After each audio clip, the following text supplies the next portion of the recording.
What's going on, everyone? ANCAP24 here, back with another video here from Madden 20. Now, we just got done with the gun wide trips week formation out of Seattle Seahawks playbook, and I asked in the last video, what would you like me to transition to? I got a lot of different comments on there, and most of them had to do with doing another formation in Seattle because they really liked the gun wide trips formation.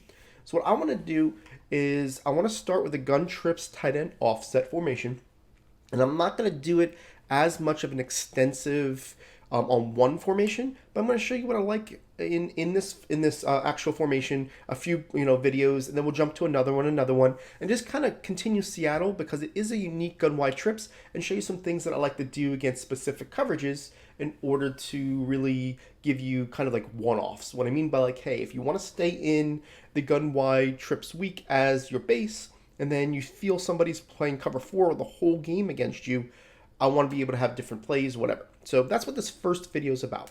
Let's talk about cover 4 drop. Now, shown plenty of ways to bomb cover 4 drop over the top, and it's something that I typically will try to bomb right away to see if people are going to be, able to use one of their safeties to take it away. Okay.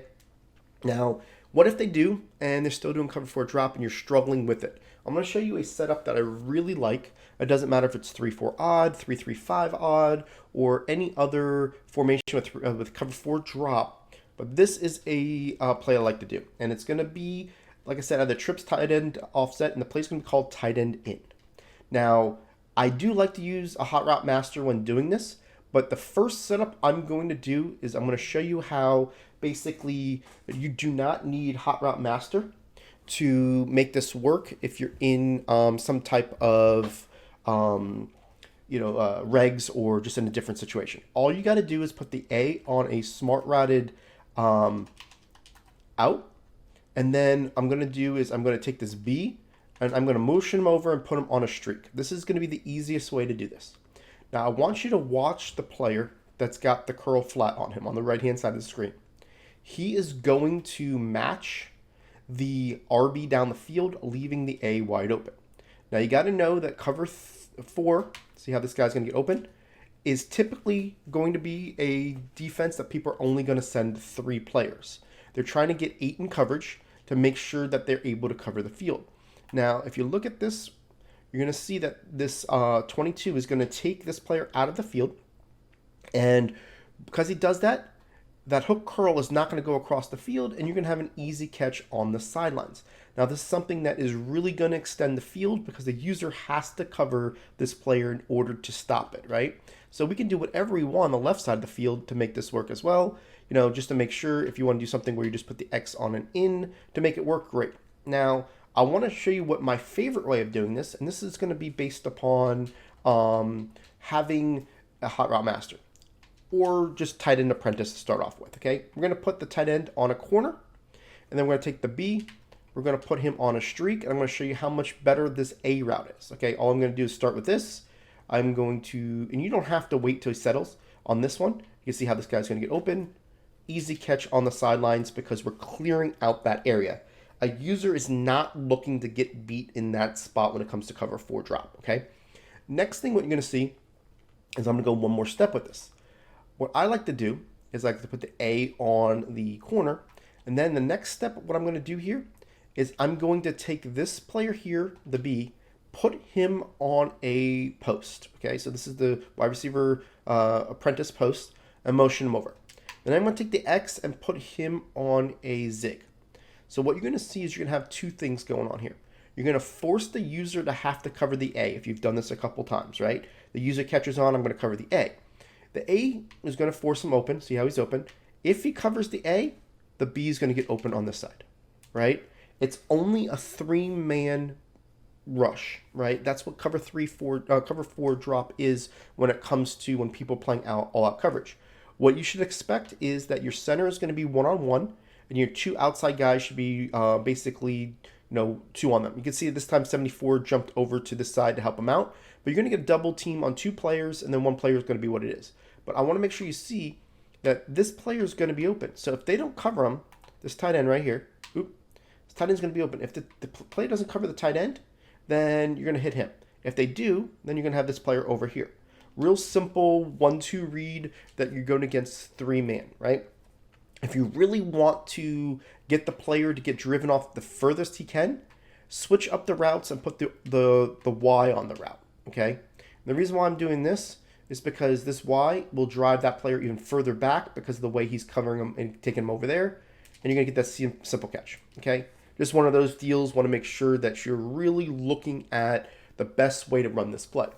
Now, if you're going against cover 3, it'll work very similarly. The reason why is that you're going against those same curl flats. I'm going to baseline it so I can show you that the curl flat is now on top. Before we had him on Van Noy over here, now he's on Chung, so that way you can see that it doesn't matter.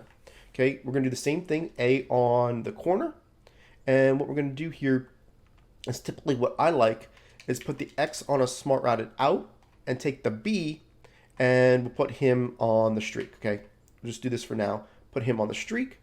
And what you're going to see here is you're going to be able to drive back everybody on the right-hand side, leaving the A open, and you're going to be able to catch that pretty easily. Now, I do want to make a mention that when you go against cover 3, a lot of times you're going to have a fourth person rushing where they may blitz you, right? Depending on how it is, right? Say it's a cover 3, like an overload blitz, where I'll show you just like a example of it, where they're blitzing both the linebacker and the players like this. And what they're doing, and typically this, if this is the case, the A would be the inside third, and the LB would be the curl flat. It would look like something like this, right? And then A would be a curl flat. So this is how it would normally look if you've got an overload blitz. I just kind of made one up. But what you're going to see is you got two options here. If they're blitzing off the left side, you're going to be able to hit this Y in the seam, okay? If they're blitzing off the right side, then you're going to be able to hit the RB as he goes up the field, even if you're doing this situationally, okay? The reason why it is you're throwing at the blitz. So if the blitz is coming from the left, I'm going to just move this guy over here. Then what you're going to be able to do is see that it's coming from the left. You're throwing this ball in the seam. Totally bad pass, but you're going to see how that's going to work, okay? If they're coming from the right side, say they're doing something like this where this guy's blitzing, right? Something like this. And typically speaking, what would end up happening is it would be more like this, right? So this guy's in the middle, they're blitzing from the right side. What you're going to notice is that you're going to have the ability to hit the running back out. So I want to make sure that you know that you're not dead to rights when it comes to, running this. Hopefully we get one of those guys to move out. Okay. And what you're going to see here, we'll do this. When they come at you, all you got to do is throw this really quickly to that player. Okay. That's going to be the easy way of beating the blitz when it comes to cover 3. So this play itself is an amazing play against cover 4. That's what I use it for. If someone's spamming cover 4, I've thrown some bombs on them. They got a little bit more wise. They're trying to do their best to go ahead and stop the bomb. I start doing this type of setup where it really messes with them because now I've got a two-way option that I make their defender disappear on one side, force them to cover it, and then hit the other side. So if you like this type of video, please make sure you hit that like button. Subscribe to us if you haven't already. We'll continue this series on Seattle for a little bit. We'll do a couple more plays. Maybe I'll show you a different setup that I like out of this play as well for the next video, and we'll kind of go from there. I appreciate you guys, and we'll catch you on tomorrow's video. Now, if you like this video, go ahead and hit that subscribe button and make sure you check out these videos below for the most helpful Madden tips. If you're looking to learn from the best players in the world, head over to www.playbook.gg for the most detailed game plans in Madden.